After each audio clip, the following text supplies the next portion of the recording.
एक बार एक युवक गौतम बुद्ध के पास आया और गौतम बुद्ध से बोला कि है बुद्ध, मेरे मन में इतने गंदे विचार क्यों आते हैं। मैं नहीं चाहता कि मेरे मन में गंदे विचार आए, पर मेरे मन में हमेशा काम वासना के विचार चलते रहते हैं और मैं इनके बड़े में सोच सोचकर बहुत परेशान हूँ। मेरी ऊर्जा और समय और इन सब के विचारों की वजह से मैं कभी भी शांत नहीं रह पाता और मैं हमेशा ही स्त्रियों को देखकर मोहित हो जाता हूँ। इन विचारों को अपने आप को रोक ही नहीं पता। बुद्ध मुस्कुराए और उन्होंने उसे युवक से पूछा, क्या तुम्हें पता है यह काम वासना होती क्या है? फिर लड़के ने उत्तर दिया और कहा, बुद्ध, मैं यह तो नहीं जानता कि काम वासना होती क्या है, पर हाँ, ये जो भी है बहुत बुरी चीज है। फिर बुद्ध ने उसे युवक से कहा कि सबसे पहले तो तुम्हें यह समझना है कि प्राकृतिक रूप से जो भी चीज हमारे अंदर है वह बुरी नहीं, हमारे जीवन में उसकी कुछ ना कुछ जरूर है। वासना कोई बुरी बात नहीं है, ये तो हमारे मन की एक भावना है जो हमें किसी ना किसी चीज की कमी का एहसास करवाती है और फिर हम उसे चीज को अपने के लिए उसे चीज की तरफ आकर्षित हो जाते हैं। जैसे अगर तुम्हारे पास धन की कमी है तो तुम में धन अपने की वासना उत्पन्न हो जाएगी। तो वासना कुछ और नहीं, बस एक प्रकार की कमी है जो कि एक प्रकार की जरूर का एहसास है, और जब ये जरूर शारीरिक हो तो हम इसे काम वासना का नाम देते हैं। युवक ने गौतम बुद्ध को कहा कि बुद्ध, मुझे काम वासना का मतलब तो समझ में गया, पर आप मुझे ये बताइए कि यह आई कहां से है और कैसे आई है। गौतम बुद्ध ने कहा कि काम वासना कहानी से आई नहीं है, ये तो हमारे अंदर ही होती है और इसका होना तो जरूरी भी है, तभी तो मानव जाति का विस्तार होगा। युवक ने कहा, जब ये हमारे अंदर ही है और जरूरी भी है तो फिर लोग इसे गलत क्यों बोलते हैं? बुद्ध ने कहा कि यही तो समस्या है, लोगों ने काम वासना को गलत तरीके से सोच लिया है, इसे छिपने की दबाने की कोशिश करते हैं। कम वासना गलत नहीं है, बल्कि कम वासना का गलत तरीके से प्रयोग करना गलत बात है। लोग जिससे प्रेम करते हैं बस इसके लिए जीने लग जाते हैं, उसेपन ही अपना लक्ष्य बना लेते हैं और इसके बड़े में हमेशा सोचते रहते हैं, पर यह सब गलत है। बुद्ध ने युवक से कहा, क्या तुम्हें पता है जानवरों में भी कम वासना होती है? युवक ने उत्तर दिया, हाँ बुद्ध, जानवरों में भी कम वासना होती है, क्योंकि जानवर भी तो आखिर अपनी पीढ़ी को आगे बढ़ाएंगे। बुद्ध ने कहा, तो फिर हम जानवरों की काम वासना को गलत क्यों नहीं कहते? युवक ने कहा, मुझे नहीं पता महात्मा, आप ही मुझे बताइए। गौतम बुद्ध ने कहा कि जानवर अपनी काम वासना का प्रयोग आनंद प्रताप के लिए नहीं करते, वह तो सिर्फ संतान उत्पन्न करने के लिए ही काम वासना का उपयोग करते हैं। जानवरों को प्रकृति ने इतनी समझ नहीं दी कि वह काम वासना को अपने सुख का आधार बना सके, जबकि मनुष्य अपनी समझ के बाल बूटे पर प्रकृति में पी जान वाली प्रत्येक वास्तु को अपने सुख के लिए प्रयोग करता है।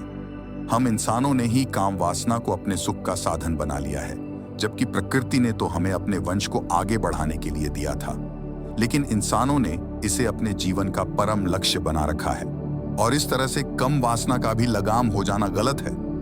युवक ने पूछा, महात्मा जी, ये कम वासना हम पर हेवी क्यों होती है? तब गौतम बुद्ध ने कहा कि सुनो, अब जो मैं तुम्हें बताऊंगा उसे तुम ध्यानपूर्वक सुना। कम वासना का सर खेल तुम्हें समझे जाएगा, तुम्हें तुम्हारे सारे सवालों का जवाब मिल जाएगा।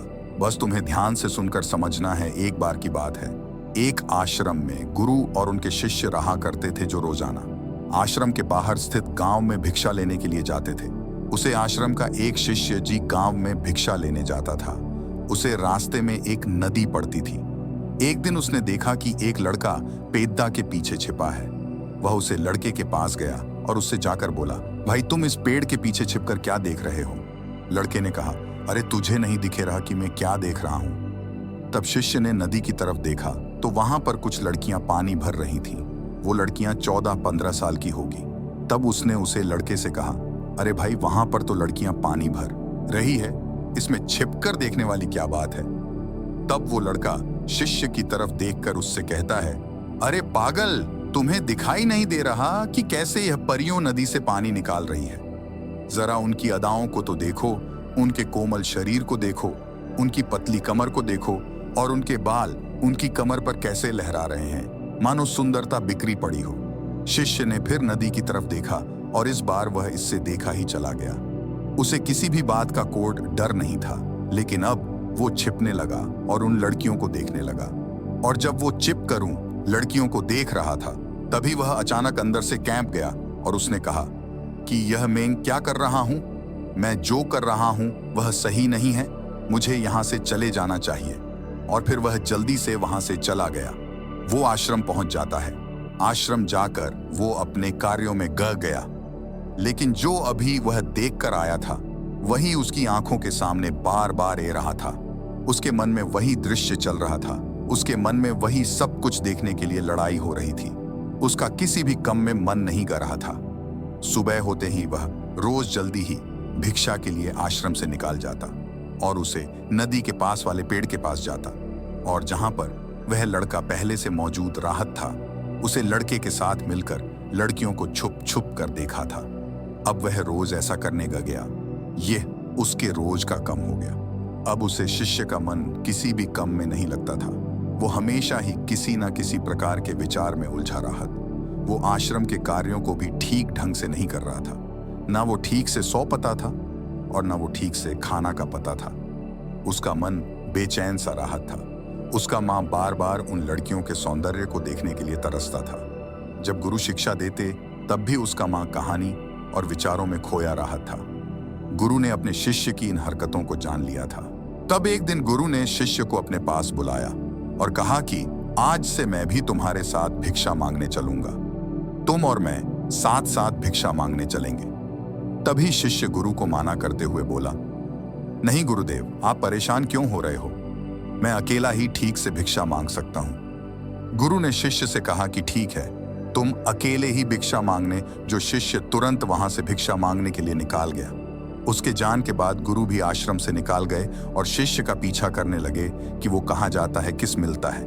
ये सब देखने के लिए उसके पीछे पीछे चलने लगे।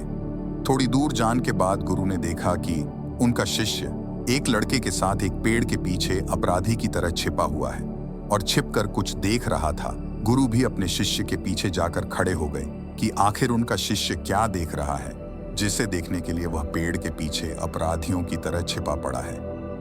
गुरु ने देखा कि उनका शिष्य पेड़ के पीछे छुपकर लड़कियों को देख रहा था, जो कि नदी से पानी भर रही थी। तभी गुरु ने शिष्य को कहा कि तुम क्या देख रहे हो? अपने गुरु की आवाज सुनकर वह शिष्य घबरा गया और उसके पसीने छूटने लगे। वह थर थर कांपने लगा, जैसे किसी चोर को चोरी करते समय रेंज हाथों पकड़ लिया हो। उसकी हालात खराब हो गई। वो कुछ भी नहीं बोल रहा था। उसके मुंह से कुछ टूटे फूट शब्द भी बाहर निकाल रहे थे। वह अपने गुरु से नजर भी नहीं मिला कर रहा था। गुरु ने शिष्य की तरफ देखा और कहा कि मेरा शिष्य तो नहीं डरता, उसे तो किसी भी चीज का डर नहीं था। लेकिन यह क्या, तुम तो डर के मारे कम रहे हो गुरुदेव? मेरा इसमें कोई दोष नहीं है। उसे लड़के ने मुझे बका दिया था, लेकिन आपसे मैं वादा करता हूं कि आज के बाद मैं ऐसा कभी दोबारा नहीं करूंगा। मुझे माफ कर दो गुरुदेव। गुरु ने शिष्य से कहा कि कोई बात नहीं, पर इस बात का तुम ध्यान रखना कि हम जैसी संगति करते हैं वैसा ही फल हमें प्राप्त होता है।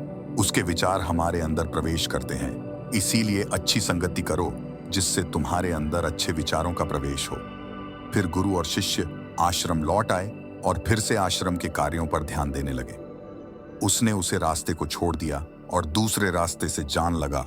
वो अपने कम को ध्यान से करता, लेकिन धीरे धीरे उसके अंदर क्रोध उत्पन्न हो गया और फिर वो दूसरों पर क्रोध करने लगा और बेचैन रहने लग गया। अब वो सही समय पर भजन भी नहीं करता था।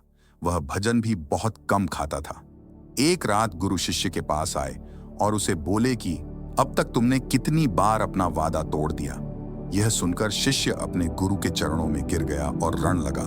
रोते रोते ही उसने गुरु से कहा कि गुरुदेव, मैं कई बार अपना वादा तोड़ चुका हूँ, फिर वादा कर लेट हूँ, लेकिन हर बार मैं वादा तोड़ देता हूँ। मेरा मन मेरे नियंत्रण में है ही नहीं। मैं बहुत कोशिश करता हूँ कि मैं अपने मन से सारे बुरे विचारों को निकाल डालूं, लेकिन मैं चाह कर भी ऐसा नहीं कर पा रहा हूँ। फिर गुरु ने शिष्य को कहा कि चलो मेरे साथ। गुरु शिष्य को आश्रम के बगीचे में लेकर गए और शिष्य से कहा कि देखो, यहाँ पर कुछ नालियां बनी हुई है जिससे नदी का पानी इन पौधों तक रहा है और यह पानी एक निरंतर भाव से बह रहा है।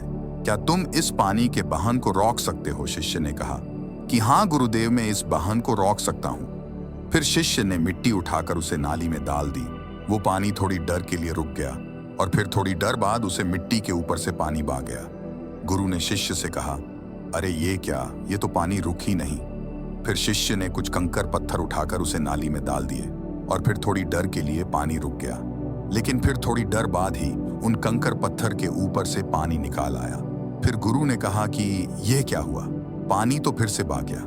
तुम तो बोल रहे थे कि तुम इसे रॉक डॉग, क्या हम किसी कम को रोकना चाहे तो क्या हम उसे रोक नहीं सकते? तब शिष्य ने कहा, कोई बात नहीं गुरुदेव, मैं इस पानी को तो आपको रोक के दिखाऊंगा। वो फिर से एक बड़ा सा पत्थर लेकर आया और उसे नाली पर डाल दिया और पानी रुक गया। तब गुरु से कहा कि देखा गुरुदेव, मैंने कहा था ना कि पानी को मैं रोक दूंगा। मैंने पानी को रोक दिखाए, आपकी बात मैंने पूरी कर दी। गुरु मुस्कुराए और बोले, अच्छा जरा ध्यान से देखो, पानी रुक गया। वह तो पीछे की नाली तोड़कर बाहर ए गया और अगल बगल से बह रहा है। और ध्यान से देखो, इस पत्थर को आगे भी ए गया और यह पानी अपना रास्ता बादल कर फिर से आगे की तरफ बह जाएगा। और फिर थोड़ी देर बाद ऐसा ही हुआ। फिर गुरु ने शिष्य को समझाया कि तुम्हारे साथ भी तो ऐसा ही चल रहा है। तुम बार बार प्रयास कर रहे हो, बड़े से बड़ा प्रयास कर रहे हो, पर हर बार तुम्हारा प्रयास टूट रहा है और यह हमेशा टूटा ही रहेगा। तुम कितना भी बड़ा पत्थर रख लो, लेकिन पानी तो अपना रास्ता बना ही लगा। यह सब देखकर गुरु से कहा कि है गुरुदेव, क्या कोई तरीका नहीं है जिससे मैं गंदे विचारों से बाहर निकाल सुकून और ये मेरे माँ में आए ही नहीं। गुरु शिष्य को एक नदी के पास ले गए जहां से उसे बगीचे में पानी आ रहा था। गुरु ने शिष्य से कहा, वो पानी इसी नदी से जा रहा है। अगर हम यहीं से उसे रास्ते को बैंड कर दें जहां से पानी बगीचे में जा रहा है, अब क्या हम पानी को रोक नहीं सकते? शिष्य ने कहा कि हाँ गुरुदेव, अवश्य ऐसा हो सकता है। मैं इस पानी को यहीं से बैंड कर देता हूँ, तब आगे की नाली में पानी जाएगा ही नहीं और फिर बगीचे में पानी जाएगा ही नहीं। फिर से नदी से जान वाले रास्ते को बहुत मेहनत करके पत्थर और मिट्टी डाल डालकर बैंड कर दिया और गुरु से कहा कि गुरुदेव, मैंने पानी को बैंड कर दिया है, अब यह पानी बगीचे में जाएगा ही नहीं। तब गुरु ने कहा कि अगर पानी बगीचे में नहीं जाएगा तो पेड़ पौधों को पानी कहाँ से मिलेगा? उन पेड़ पौधों को तो पानी की आवश्यकता है और उन पेड़ पौधों में कुछ पेड़ पौधे तो ऐसे हैं जिनको रोज पानी की आवश्यकता है। वह तो मुरझाकर मां ही जाएंगे, उनका क्या होगा? पानी तो हमें खोलना ही होगा। शिष्य ने गुरु की बात सुनकर वापस नदी से जान वाले पानी का रास्ता खोल दिया। तब गुरु ने शिष्य से पूछा कि अगर हम इस नदी के पूरे पानी को बगीचे की तरफ मोड़ दें तो क्या होगा? तब शिष्य ने जवाब दिया कि गुरुदेव, वहां पर जितने भी पेड़ पौधे हैं वो गाल कर नष्ट हो जाएंगे, वहां पर कुछ नहीं बचेगा। फिर गुरु मुस्कुराए और बोले, तुम इस बात को समझो कि हमें किसी भी चीज को रोकना नहीं है, बस हमें हमेशा संतुलन बनाए रखना है। कम पानी से भी पौधे नष्ट होते हैं और ज्यादा पानी से भी पौधे नष्ट होते हैं। हमारा जीवन संतुलन से ही चला है। गुरु ने शिष्य से कहा कि अगर मैं तुम्हें कहूं कि तुम आम के बड़े में मत सोचो तो तुम्हारे मां में सबसे पहले किसका चित्र आएगा? शिष्य ने कहा कि गुरुदेव, मेरे मन में तो पहले चित्र आम का ही आएगा। गुरु ने कहा कि जब हम गंदे विचारों को जबरदस्ती रोकने का प्रयास करते हैं तो वह और मजबूती के साथ हमारे अंदर प्रवेश करते हैं और ज्यादा हमारे अंदर उठाते हैं। इसीलिए हमें उन्हें कभी भी दबाने की कोशिश नहीं करनी चाहिए। फिर गुरु ने शिष्य को जाते हुए कहा कि हमारे गंदे विचार बुरे लोगों की संगति करने की वजह से भी आते हैं। कहानी बार क्या होता है कि कामुकता हमारे अंदर होती नहीं है, लेकिन कुछ अश्लील लोगों के साथ रहने की वजह से ये हमारे अंदर हेवी हो जाती है। फिर शिष्य ने कहा कि गुरुदेव, आप सही कह रहे हैं, मैं अपने मार्ग से भटक गया था। फिर वो शिष्य उसे रात बहुत ही चैन की नींद सोया। सुबह अपने कार्यों को पूरे मां से किया और फिर सुबह वो भिक्षा लेने के लिए इस रास्ते से गया जहां वह लड़का आज भी पेड़ के पीछे छुपकर उन लड़कियों को देख रहा था। वह शिष्य नदी पर गया जहां वह लड़कियां पानी भर रही थी। उसने उन लड़कियों से पानी मांगा। उन लड़कियों में से एक लड़की ने उसे पानी पिलाया और उसे सन्यासी शिष्य के चरण छुए। शिष्य ने उसे आशीर्वाद दिया कि तुम्हारा कल्याण हो। उसका मन सकारात्मक ऊर्जा से भर गया। उसके चेहरे पर मुस्कान ए गई थी, जैसे कि उसे कुछ खोया हुआ वापस मिल गया। वह वापस अपने रास्ते से जान लगा। तभी पीछे से वह लड़का गया जो पेड़ के पीछे छुपा हुआ था। वह शिष्य के पास आया और बोला कि क्या बात है, आज तो तुमने नजदीक से दर्शन कर लिए, तुम तो मुझे भी आगे निकले। तब शिष्य ने कहा कि हम हमेशा दूसरे के दर्शन करने में ही व्यस्त रहते हैं, अपने दर्शन कर ही नहीं पाते। तुम कब तक इस पेड़ के पीछे छुपाते रहोगे? किसी को पसंद करते हो तो उससे बोल दो, अगर वो भी तुम्हें पसंद करती है और शादी कर लो, पर उससे पहले तुम कुछ बन जो तथा अपने आप को पहचान लो। ऐसे अपना समय बर्बाद मत करो।